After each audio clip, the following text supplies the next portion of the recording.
ચારિત્ર પદની આરાધના કરીએ। સાધુના બાહ્ય દર્શનથી ઉદયન મંત્રીને સમાધિની પ્રાપ્તિ થઈ। આ છે ચારિત્રનો મહિમા। માત્ર ભોજન માટે વેશ પહેરવાથી પછીના ભાવમાં સંપ્રતિ મહારાજા બન્યા। આ છે ચારિત્રનો મહિમા। માત્ર સાધુ ભગવંતની ગોચરી બોરવાની ક્રિયાને જોઈને દોરડા ઉપર નૃત્ય કરતા ઇલાયચી કુમારને કેવળ જ્ઞાનની પ્રાપ્તિ થઈ। આ છે ચારિત્રનો મહિમા। સાધુ ભગવંતની ઈર્યા સમિતિની પ્રક્રિયા જોતા તામલી તાપસને સમ્યક્તની પ્રાપ્તિ થઈ। આ છે ચારિત્રનો મહિમા। ચાર ગતિના ચક્કરને જે નષ્ટ કરે તે છે ચારિત્ર। દેવતાઓ પણ જેને પામવા ઝંખી રહ્યા છે તે છે ચારિત્ર।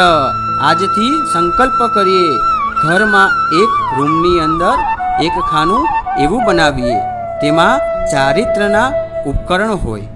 રોજ દર્શન કરતા કરતા આપણા ચારિત્ર મોહનીય કર્મોનો ક્ષય થાય અને જલ્દીથી જલ્દી ચારિત્રની પ્રાપ્તિ થાય।